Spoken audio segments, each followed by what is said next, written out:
Hey, what's up, everybody? Thanks for tuning in again. And today I'm going to be talking about the things I like and the things that I don't like about NYU Shanghai in the very first semester. So I know I'm using these dumb headphones again because I don't have a microphone and I don't want to yell across my room because people are going to hear it because these walls are really thin in the dorms. So I'm going to talk about the things that I don't like about NYU Shanghai first to go ahead and get that out of the way, and then we can end on a very good note. The first thing I don't like is that we have to pay for laundry. And I know it's a menial thing, but it's really just annoying when you pay $35, $45, $60,000 a year. You kind of expect some of that tuition to go towards laundry, even if it's not a free thing all the time, like once a month have it free or twice a year or something. I guess it kind of helps getting in the real world, but it's just a small thing that if we have to pay so much tuition, a lot of people just wish they would just give us free laundry, because I know friends who go to other universities who don't pay as much in tuition who get free laundry. This is another thing about paying so much tuition that everyone really hates, is that most people have to pay at least $30,000 or more a year, and they expect to get really good food. So our cafeteria is a little slacking. Our cafeteria it has a lot of basic things. I mean, they do try to include a lot of variety, like with halal, with Chinese, with Western food, and I understand that there's a lot of things that go into that, and if you specialize in a lot of different things, then it's hard to make those things really good. Because if they just did Chinese food, then maybe all the Chinese food would be really great. A lot of the breakfast food is cold. A lot of the omelets that they cook in the morning are cold because half the people who ride the bus go get breakfast. And so what they try to do is, so that people aren't standing in lines, is they stack up all the food so you can just come by and pick it up. But the problem with that is that it gets cold. And it sucks having to pay for something that's cold when we pay a lot of money. So we kind of expect it to be good, But on the bright side is that since it's such a humongous city, it's 24 million people, that if you walk outside in any direction you go, there's going to be some kind of food that's going to be better. Even the mall food is better. They have this board where you can give them feedback, and a lot of people just have negative feedback like, this is too expensive, this is gross, but that's not very specific. So one day I got in trouble for using a soup bowl to put fruit in because that's not how much I was supposed to pay. I didn't want to pay like 3 times as much for this bowl that I wasn't going to eat because the bowl's pretty big and I wanted something smaller, and I got in trouble. So I wrote on the board, I was like, I want a small bowl for fruit and salad because I don't want a humongous bowl every day that I can't finish and then I'm wasting stuff. And I'm sure other people commented that also, and a few days later they had bowls specifically for small portions of fruit, and I really like that because I use that consistently. Another thing is that the dorms are far away from the AP or academic building, and so you either have to take a metro line, which is about like 4 or 5 stops, and then that takes about 35 minutes depending on people and how slow they walk and how many people decide to get on the metro. Or you can take their shuttles, and their shuttles run every few hours. They give you time, and that shuttle, they tell you, takes 15 to 20 minutes, but that's a lie. The only time it takes 15 to 20 minutes is if you are gonna ride it at a peculiar time. So if you take the 10:30 shuttle, or if you take the 3 o'clock shuttle, then it's not going to be that busy on the roads, so you're going to get there a lot faster.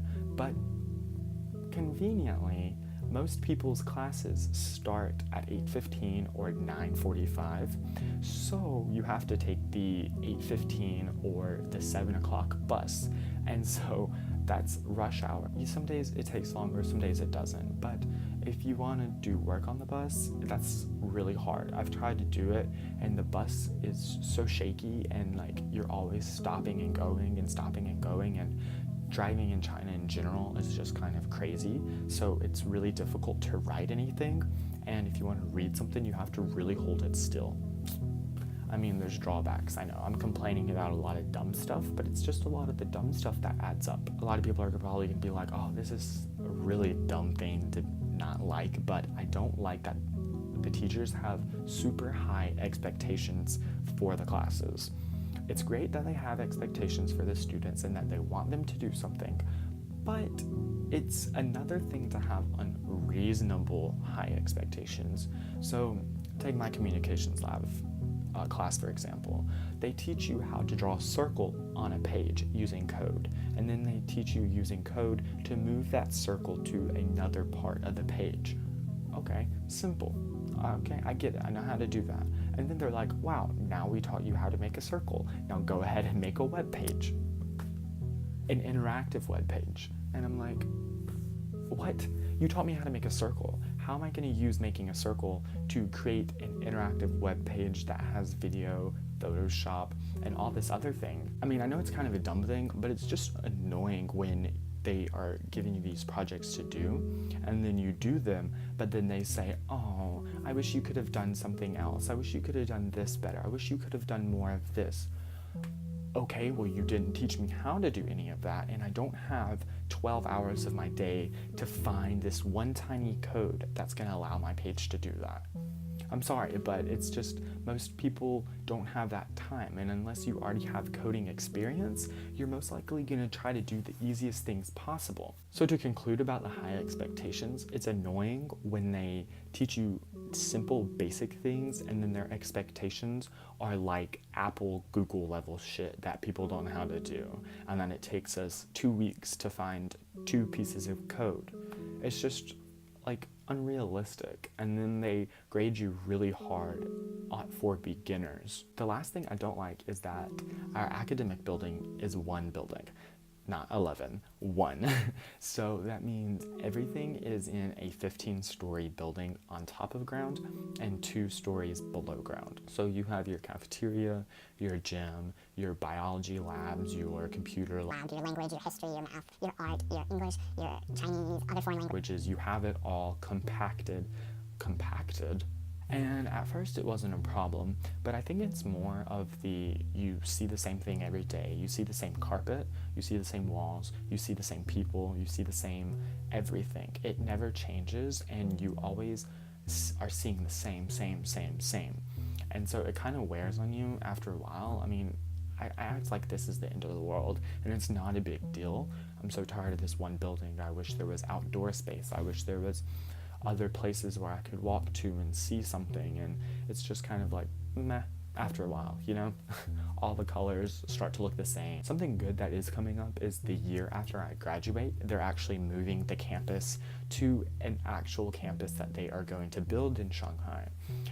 Yes, the year after I graduate. Thanks. A lot of things I don't like are a lot of minor details, and they're easily fixable, and they're easily kind of like, they're very nitpicky, because I honestly don't have a big problem with a lot of things. These are the things that kind of stood out to me the most. So the things I like are the free food. They don't give you free laundry, but they give you a lot of free food. So a lot of free food you get by joining clubs or organizations, or you are doing something, I don't know, sometimes they just have free food. Like the other day, they had free food for finals. So they had a buffet where you just went down and they had the administrators serving the kids, which I thought was neat. I thought it was really cool. And there's lots of opportunities like this all the time. There's usually pizza. Pizza's a really big thing. They like to get bubble tea is another big thing that they like to get. That's usually the 2 main items I see that they buy. They harp on this all the time, from the moment you apply to NYU to the moment you are here, and even while you're here. They have a lot of diverse group of people and diverse opportunities, which is really great, because you don't really think about it. You're like, oh, I'm going to a diverse school, blah, blah, blah. And then after a few weeks, everyone kind of blends in with each other, and it doesn't really matter who is a certain nationality. It's just that you have the opportunity to go talk to them if you want. There's someone from every continent except Antarctica, of course. So if you ever wanted to ask them about their experience, you can just go up to them and ask them, and most people don't care. They do have very interesting material, in my opinion, that most of the classes teach. So you have GPS, and that is basically you read a bunch of readings. You just read a bunch of different ideas, and it really kind of gets you thinking, and I like that. I liked that in high school, but my high school never took it far because you always had to pay attention to how people felt and what people's opinions were and what else, and people would get offended, whatever. So you didn't get to do that. And whether you have a great recitation leader who allows discussion or a recitation leader like mine who always wanted to talk about their country, and then when the Westerners would speak, she'd kind of be like, oh, yeah, I already know. Let's let the other people talk. You've talked too much. Who tells someone you've talked too much, stop talking? But then you get on to people for not talking enough. I like that we have to learn Mandarin. I know zero Mandarin, so I had to start at the beginning. And at first it's really hard, and it's not that learning Mandarin is necessarily super hard, it's the way that they teach you it. Every day and every week you learn so much that you just kind of have to sit down, soak it all in real quickly, and then you have to take a test on it, and then the next day you're learning completely different things. That's what makes it so hard, is the pace that you learn it at and how much you have to learn. But I'm going to expand on it a little more, but you have so many opportunities. I don't want to sound like the cliche recruitment person where they're like, we have so many opportunities, look at this, look at this, look at this, look at this. Because I feel like every college does that, and every college gives you an opportunity. It really depends on what kind of opportunities you're looking for. So I feel like NYU Shanghai gives a lot of networking opportunities. If you want to meet people from a vast field of something, but they just have informational sessions and times where companies come to find interns. Like we had Apple, we had Disney, we had some other small ones. And I know I gave two, but I promise you they give out lists. I think I talked for a really long time already, and I think I made some very extraneous analogies to things that don't make sense, and I felt like I talked about a lot of weird things. I wanted to share some things that I liked and didn't like that people necessarily don't really talk about. People don't really talk about having to pay for laundry. People don't really talk about liking the material they learn. Please comment what else you want me to talk about, and please share this with someone that you think might help them. And I will see you next time. Bye.